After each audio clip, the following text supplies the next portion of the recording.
a quick video on confidence intervals, sort of the basics, and then how to help organize yourself for the chapter because there are a lot of new ideas in here, some of them are so similar that it can be really confusing to keep them straight. So I wanted to give you some quick tips on how to organize yourself for the content of the chapter. So starting at the very beginning of the slides and not going very far through them because a video of me reading slides out loud would be mind-numbingly boring. I just want to give some overview. So this is our entrance into inferential statistics. All we've done so far is use probability to make a best guess, and we've used data to try and describe a population with a small data set. We haven't described how good we are at guessing the population. All we've done is say, well, I collected this data and the mean was 42, so the population's probably 42 too. But we haven't been able to assess whether or not that's a good guess. All we've talked about was like how to set up questions. But we need to get into a place where we can get better at talking about the population based on a sample. And that's what inferential statistics is. So confidence interval is our first dive into it, and then hypothesis testing will be our big dive into it, and that pretty much is the rest of the semester, is some form or another of hypothesis testing. Okay, so we want to start with this idea of point estimate because it can be a confusing idea in the homework, and I just want to reiterate what it actually is. A point estimate, like a point in mathematics, a point on a graph, is a single number. And so we're trying to guess the population with a single number. We do that by taking a sample and finding whatever parameter we're looking for in the sample. It's a statistic in the sample. So whether it's, the proportion of people who answered yes to a question, the average height, the average weight, the standard deviation of weights and heights, we have some sample that we're collecting that from, and then our best guess for the population is that corresponding sample statistic for the population parameter. So a single estimate for a population parameter. So the most unbiased point estimate for the population mean, mu, is a sample mean.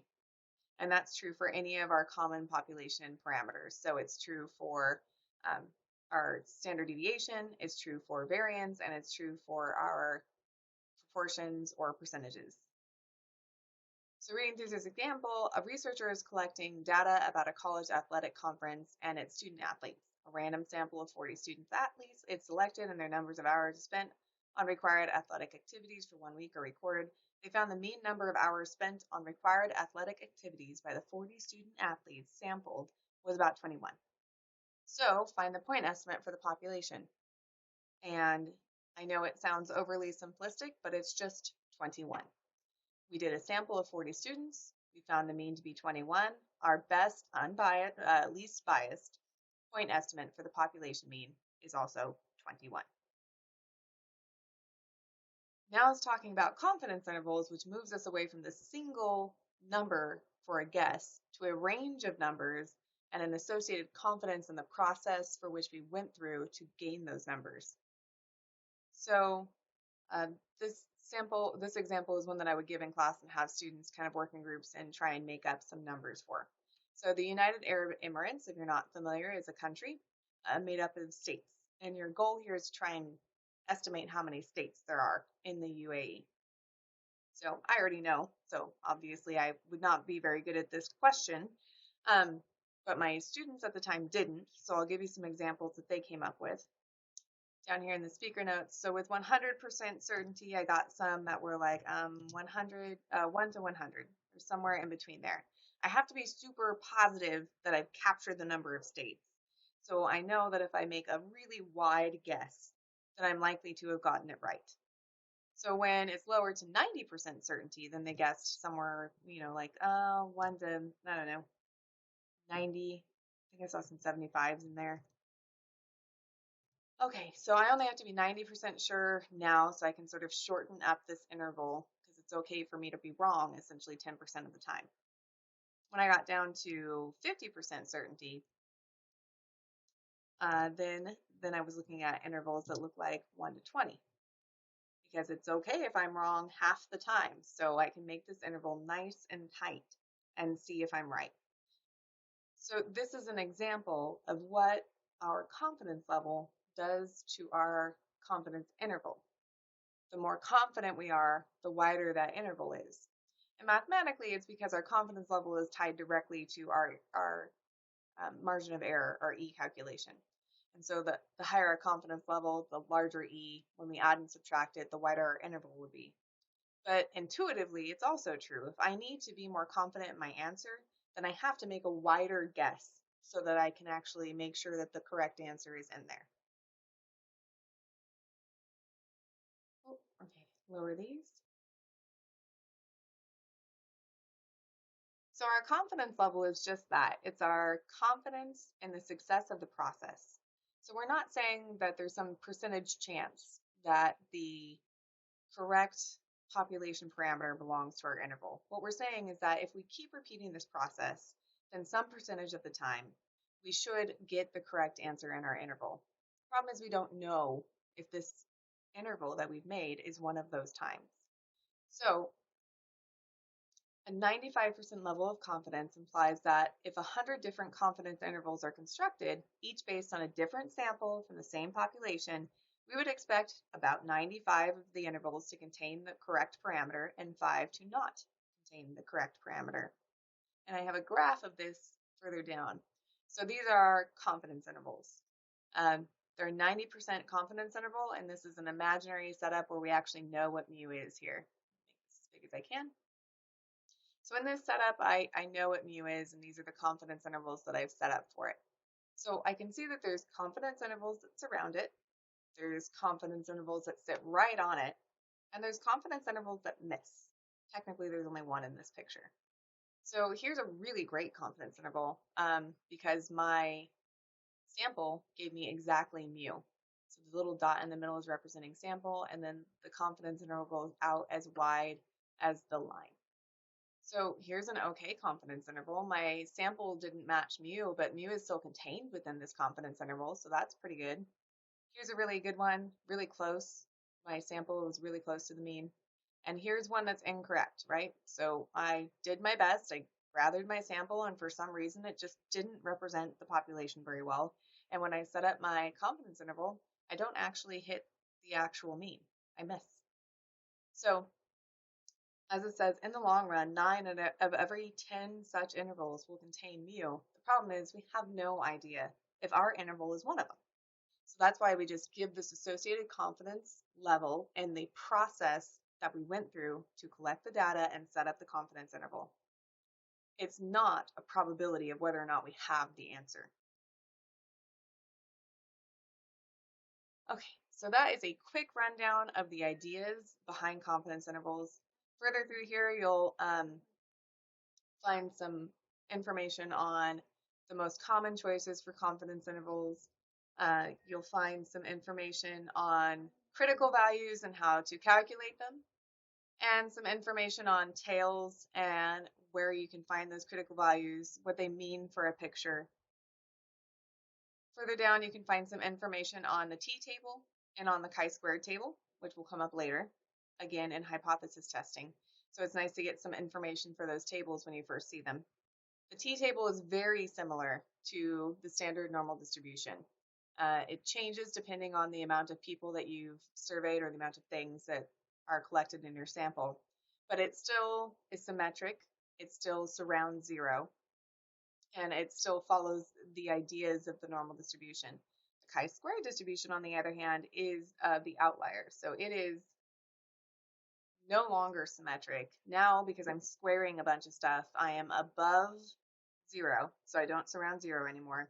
And I'm no longer symmetric, I'm skewed. And in fact, the more degrees of freedom I have, the more symmetric I look, but I never really quite make symmetry. So you can see this blue line is only 2 degrees of freedom. And now I've got a very unsymmetric graph sitting right here by zero. Whereas the purple line has 30 degrees of freedom, and here I'm sitting over here near 30, and I look much more symmetric. But in no case am I actually symmetric with this chi-square distribution. And that means that I can't use that cool trick that I've used on the normal or even on the t, where I can find one of the critical values and then the other critical value is just the negative of that, or vice versa. I can find the negative and the other critical value is just a positive of that. Because the chi-square table doesn't surround zero, And because it's not symmetric, I can't use those tricks. So I have to actually individually calculate a critical value for the left-hand side of this and a critical value for the right-hand side of this. So that brings me to how do I organize all the information? That was a lot. And here's an example of how I've organized it in the past and how I've encouraged some of my face-to-face classes to organize it as well. This is not the way to organize it, but it's a way. What I'm doing here is I'm writing down the parameter I'm trying to estimate. I'm writing down the requirements to be able to estimate the parameter.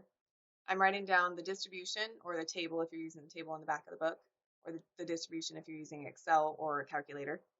So the Z table, the T table, the chi-squared table, and the chi-squared table again.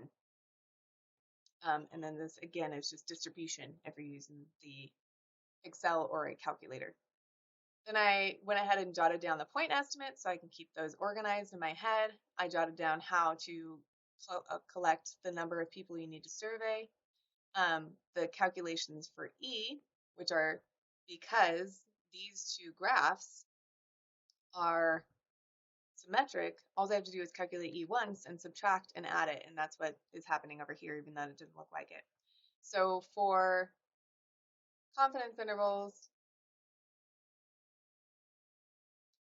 we have this p hat minus E, and then surrounded by the population parameter and p hat plus E.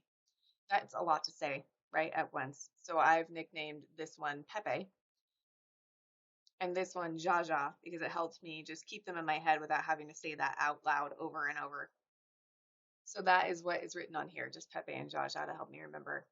Unfortunately, as we talked about for the chi-square table, it's not symmetric, so I can't just calculate an E and add and subtract it. I actually have to calculate the left-hand and right-hand side of my confidence interval separately with their two separate critical values. So hopefully this table helps keep you organized. Our class now has one more of these for mean with the sigma known. So you'd have one more table or one more row, and I would use the Z table and a slightly different calculation where this is Z. Now that I have this organized, how do I go through the process of essentially surviving the homework? And that I want to go over in Excel. If you're not using Excel, no big deal. You can use whatever methods you want, and if you want some specific table supplied on the exam, absolutely. Let me know, and I will make sure that it's printed and added to the exam, because it can be difficult with all the proctoring centers we're using to be able to convince them to let you bring in a table. So if you want a table, let me know. I'll attach it to all of the exams, and everybody can make sure that they have what they need to succeed on the exam. So now to the business of completing these homework assignments. We want some method to help keep us organized, to go through the homework, to understand what we're doing, to be able to fill out a cheat sheet for the exam. And Excel can help us with that a lot. So let's start by opening up Excel and using some of the built-in naming conventions to help keep us organized.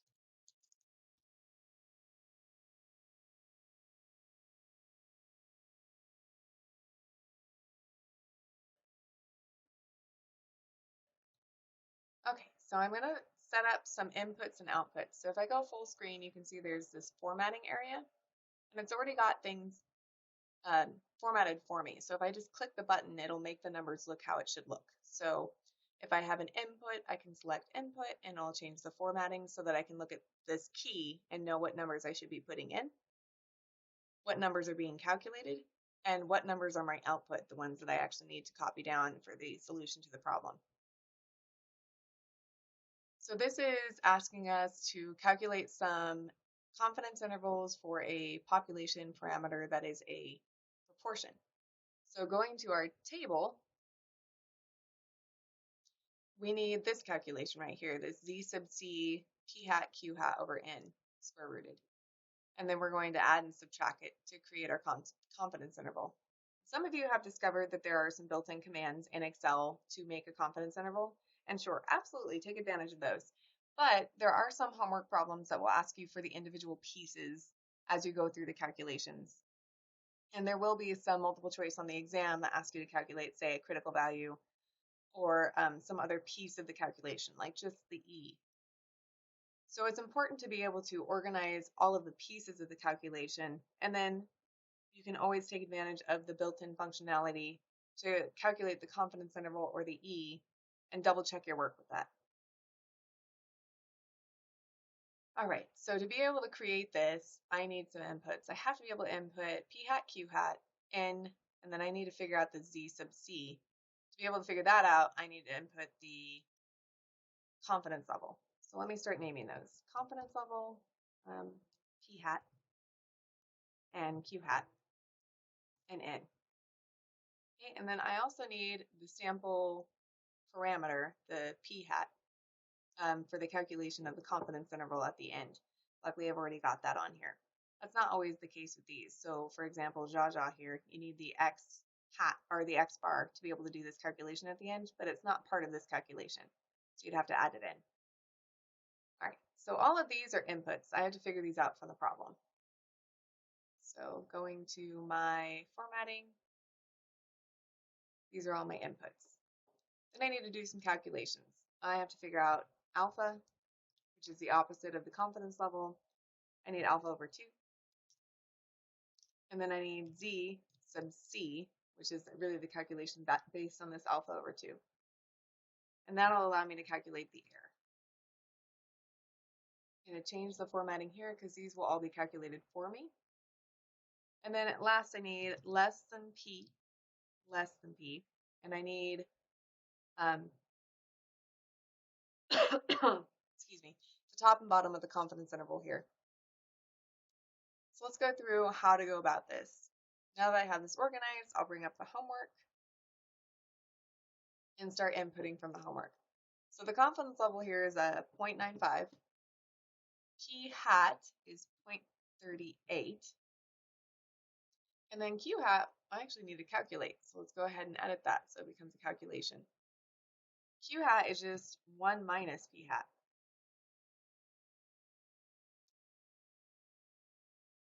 Then I need N, and N in this case is 100 or 1,010 adults.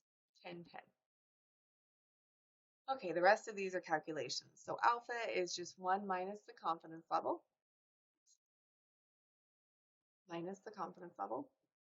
Alpha over 2 is just that, this divided by 2. And then z sub c, well, that is the normal distribution, standard normal, inverse. And then it wants the probability. I need to be able to get it the right-hand side, so I'm going to do 1 minus, and then my alpha over 2. And I got that 1.96 if you round, which should hopefully look familiar because that comes up a lot in the homework.